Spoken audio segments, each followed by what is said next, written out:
Homelessness, it's hitting college students hard. College students in New York City who are homeless are getting help anyhow, and Medgar Evers College in Brooklyn is leading the way.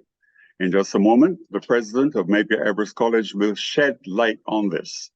Also in this program, Camilla Fairweather will be chatting with another outstanding Brooklyn High School student.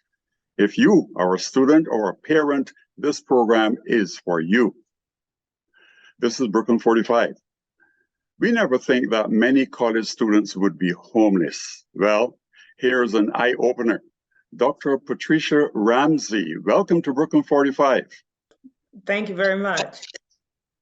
Dr. Ramsey, tell us about yourself. There are thousands of our viewers who have not heard of you, although I know you are well known across the United States. But tell us a bit about you. Well, thank you. I came to Medgar Evers College as the sixth president in 2021, May of 2021. And I am the first woman to be president of Medgar Evers College, as well as the first scientist to be president of Medgar Evers College. I've been here now almost 2 years, very soon, and I feel so very at home. So I know this is the place that I'm supposed to be. Good.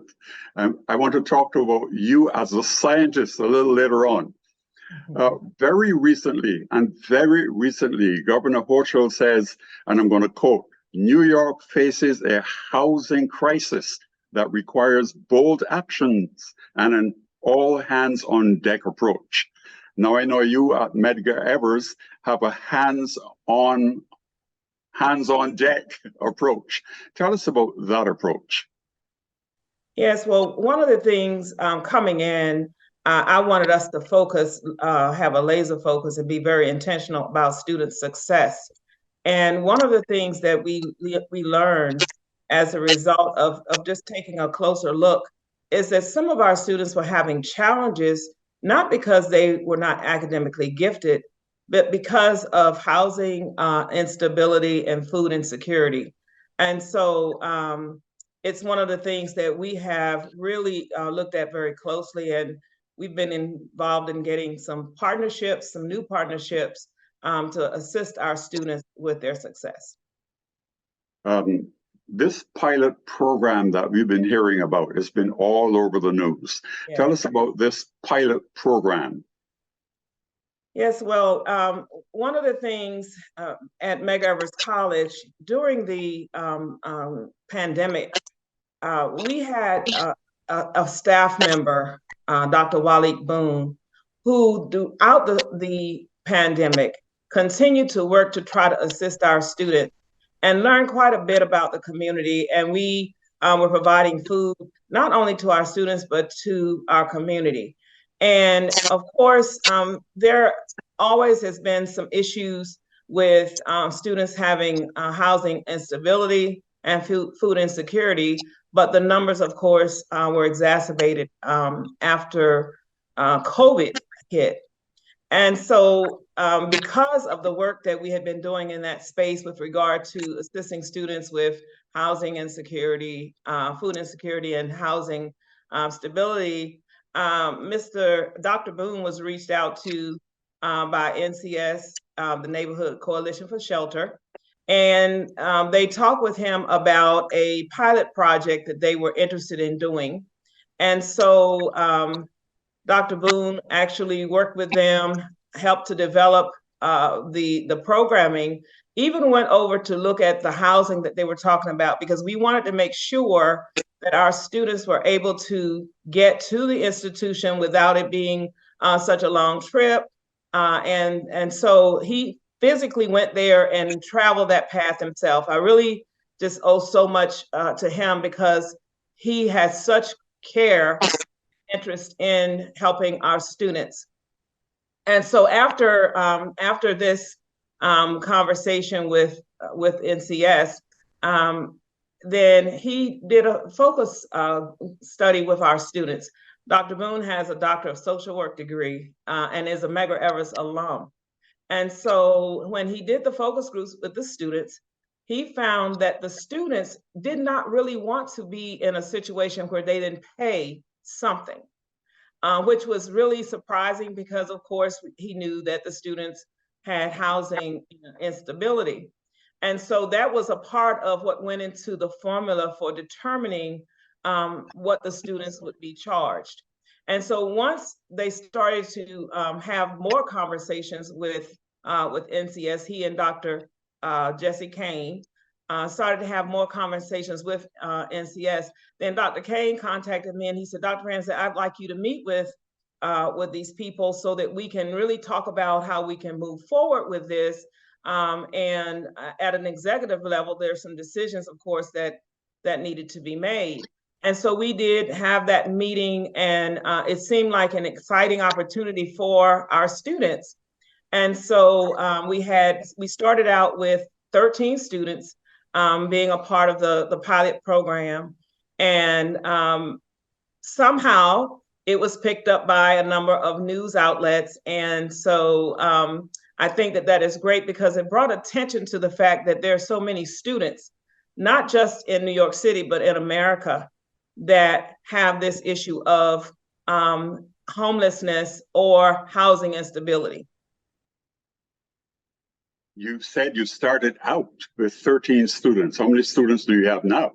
The last time I spoke with Dr. Boone about this, we had 16 students. Some students don't have the ability to pay the $125.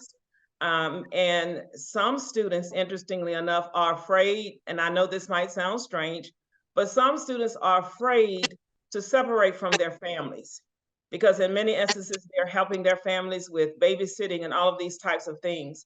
And so some counseling comes along with this. And so we've gotten, we had 16 students actually to apply originally. Then we had 13 in the program, and now they were working with those 3 students so that they could get into the program as well, because the program is new. When you look at schools like Medgar Evers College, where the average household or the median household income for our students is $35,000 a year, you can see right there that in New York City, that can be a challenge for a family. And so we're hopeful that one day, not in not too distant future, we can find a solution to this as a nation. You said that they are housed in a facility. Is it okay to ask you what is the facility?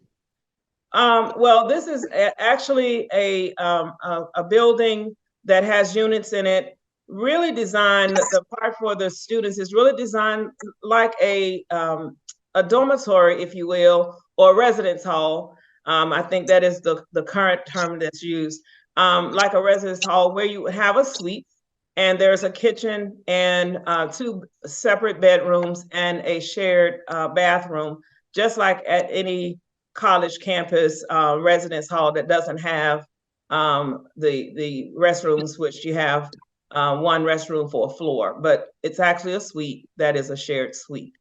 And the students, one of the things, they have to maintain a good GPA. They have to make sure that they do not bring in any family members to stay in the suite.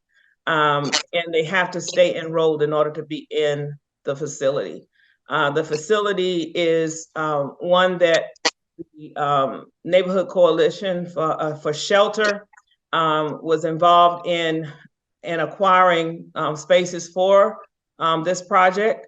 And so we're looking to have it enhanced. But of course, that is a nonprofit organization. And so funding is always necessary to make sure that we can accommodate the students that are in need. This idea of a suite is so much different to being in a shelter, because we hear that there are so many people who have been in shelters and they leave the shelters. There's so much you can't do in a shelter if you're a student. Yes, and of course, shelters, that's pretty much a transient situation.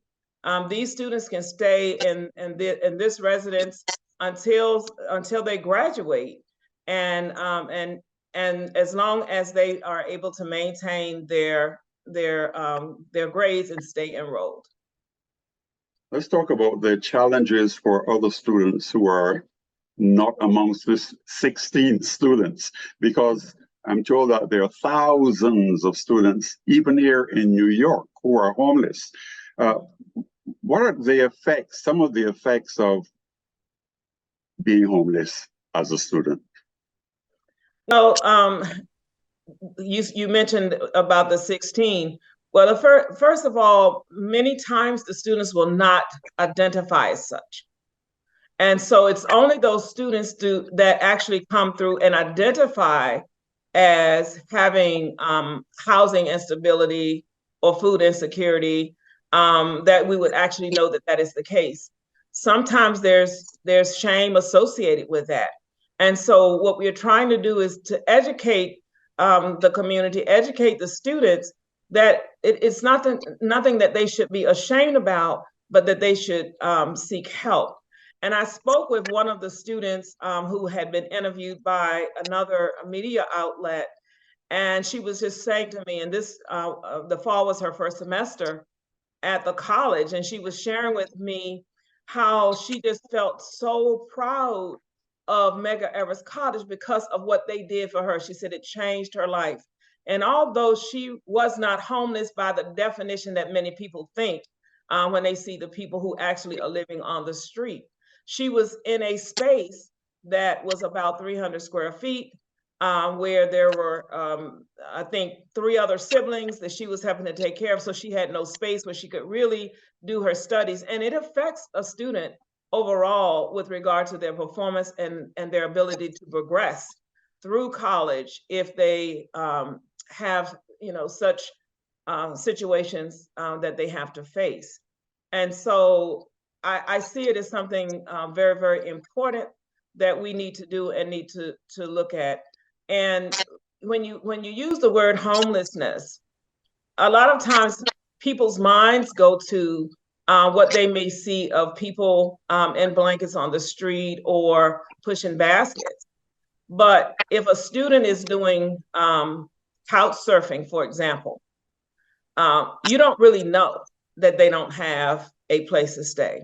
If they have a car and they're staying in their car and they don't tell you, you don't know that. And even you mentioned shelters a little bit earlier. Even people staying in shelters, because it is really transient, that affects the student as well in their ability to be able to focus and do well and to do well in school. And I believe that category of students that you really don't see on the street, but still have housing instability, that is the group that is referred to as the invisible homeless, in that you really don't know that they're in these situations. And people look at them and think they're okay, when indeed they're not. Let's talk about the invisible homeless. I know that you have these conversations with your colleagues across CUNY. How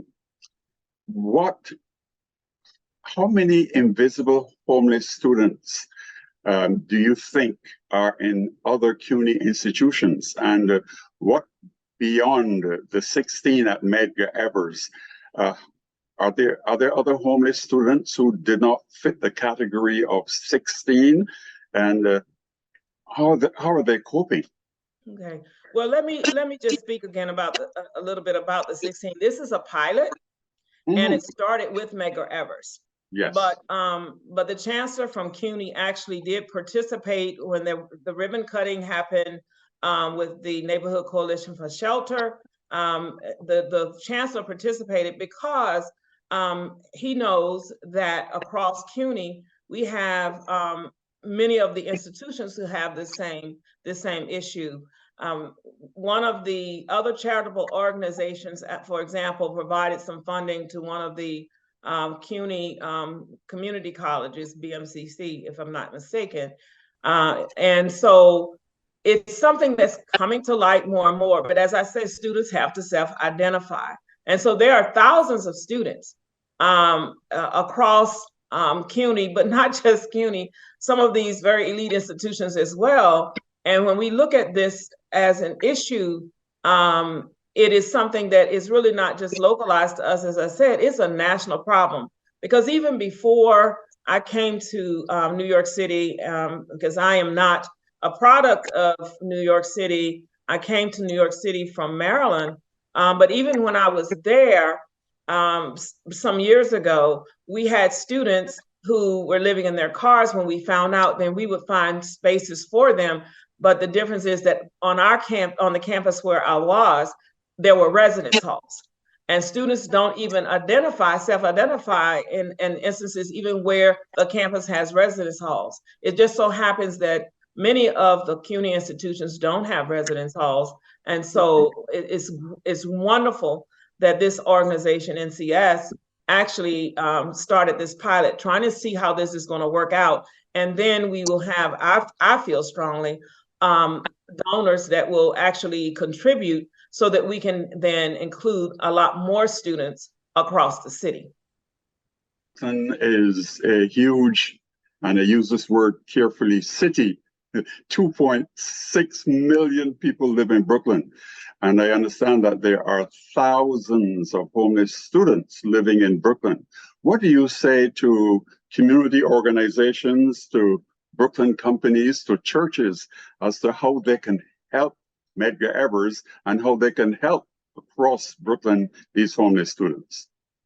Well, I think that first people have to be educated to this issue. It's not something that people have spoken about a lot, because a lot of times when people see that students are in college, it's automatic. They automatically think, oh, well, this person is doing well. And that's because that's how they can actually be in college.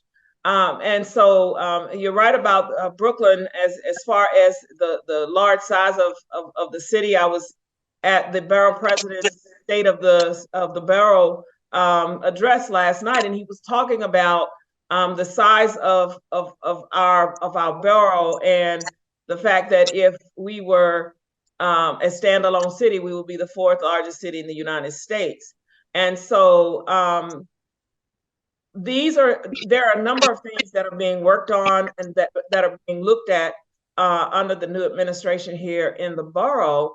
And I am certain that the conversation about the situation with students is one that we will be having, especially in light of the fact that he's looking at the community boards and putting some young people on these boards. Because the thing that's very interesting about young people, and maybe people in general, they keep a lot of things to themselves, or they talk to each other. And now with that vision that he has for broadening the community boards and putting some younger people on those boards, I think that it's going to help the city to get a lot more information of how we can help our youth. We have got only 2 minutes, and I want to talk about you. You are the first female president in CUNY. What legacy would you like to leave for students, not just your students, but students across CUNY? One of the things that I always try to encourage people to do as I meet them is whatever goal it is that they're trying to achieve, don't let anyone turn them away from that goal. And so as president of a CUNY institution, Medgar Evers College, which is a college that was birthed out of the Central Brooklyn community with social justice in its DNA, everything that I have talked about since I have been here has been access, where we are actually looking at ourselves, continuously trying to improve ourselves, providing opportunities for our students, but not just for our students, for our community, because we are all of these CUNY institutions, we are all located in communities.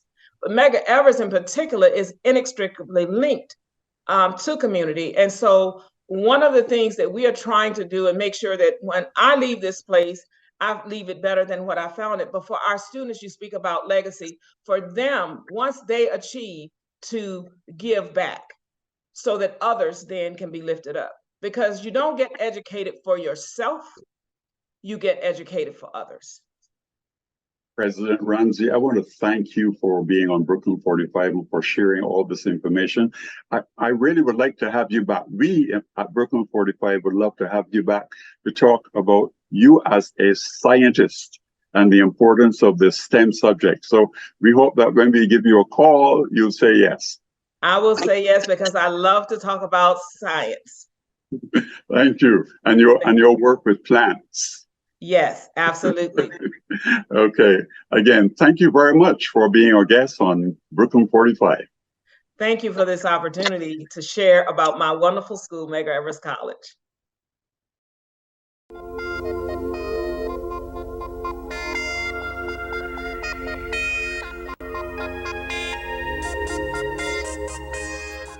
Greetings. This is Brooklyn 45's Young Academic Achievers segment. Today, we have with us as our guest, Miss Joie Behre-Lumax. And Joie used to attend NEST, which is the New Explorations into Science, Technology, and Math School. Joie is just about ready or has just graduated and going to attend Brooklyn Tech High School. Joie, welcome, and thank you for joining us at Brooklyn 45. Thank you for having me. I'm so excited. You have been selected because of the exceptional work that you do academically and for the things that you do socially and in the community. So please tell us a little bit about your academic performance and what are the things that inspires you most in helping you to achieve the kind of grades that you have. Well, one of my biggest inspirations personally is like the people around me, because I'm lucky enough to be surrounded by people who have always encouraged me and motivated me and helped keep me on task even when I get distracted. So I work really hard to make sure I don't like disappoint them. Okay, and tell me a little bit about some of your study habits. How do you get such great grades? You're like in the 90 plus. So tell me how you do that. Well, one thing that's always been important for me is to like set aside time, because it's easier to, I'm not super good at articulating, but it's easier to make sure you get everything you need to do done if you plan it out ahead of time, instead of just going into a blind being like, oh, I need to study for math. It's good to have a plan, like, oh, what in math do I need to study, you know? Like, what specific things do I need to work on? So that's always helped me. Okay, that's great. So you have some great study habits. So tell me a little bit about your passions. What are the things that excite you, that really inspire you academically to decide what it is that you want to pursue in your life, or some of the things that you want to bring light to or attention to, or you just want to know more about? I really enjoy learning about like everything, and I really enjoy learning about people and history. So classes like ELA and social studies have always been great for me.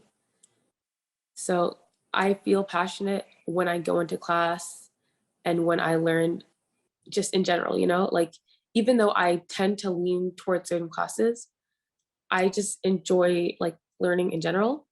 So that's always been really nice. Like I've never felt bored in school or dejected when in class, because it's so nice for me to be learning something new. So that's awesome. So I hear that you're just really passionate about things in the community that help other people. And I heard some really amazing things about a project or an organization that your mom started that you participate in. Can you tell me a little bit about that organization and what you did during COVID? Definitely. So the organization is called One Love Community Fridge. And my mother began it in COVID because she saw like how differently people were being affected, like depending on their wealth and their status by COVID, in terms of like food and access to healthy foods. So essentially what it is, it started out as like, she wanted to have many community fridges of her own, but after like noticing how many fridges weren't properly supported, the organization we have a community fridge of our own on Myrtle, but the organization has become like so much more. It's a lot about supporting other community fridges and making sure it has like, they're properly maintained and they have like healthy things for people to access. Like the fridges are they're really nice to be a part of because it's very beautiful to see how communities interact with it.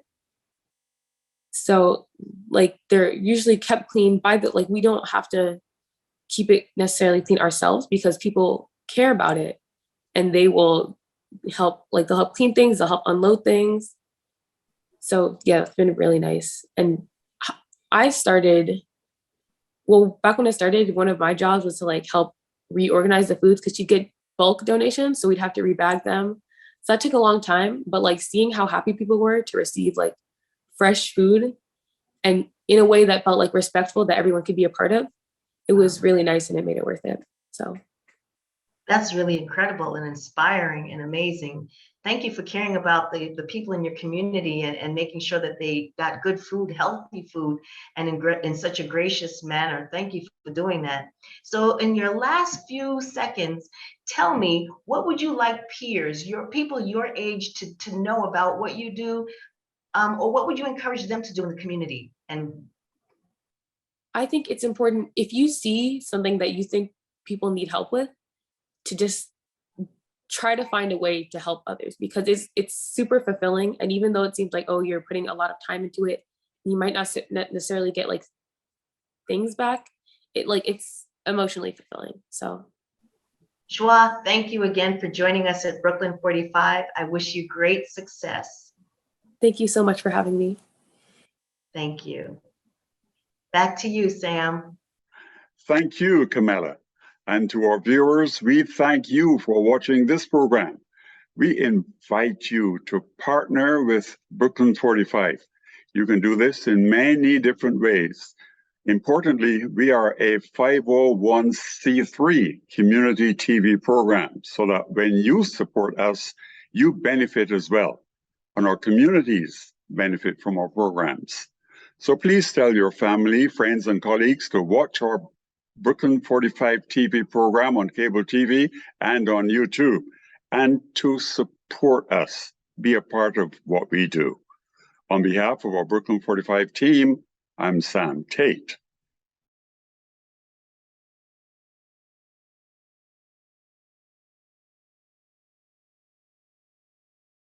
Brooklyn 45 is a 501c3 not-for-profit, and we welcome your support. Check out our website, brooklyn45.com, and feel free to donate or share it with your friends and family. Have any comments or questions? Send them to our Facebook, facebook.com/Brooklyn45TV. If you have any questions or topics you think we should cover next, shoot me an email over at brooklyn45tv@gmail.com. Thank you again for watching.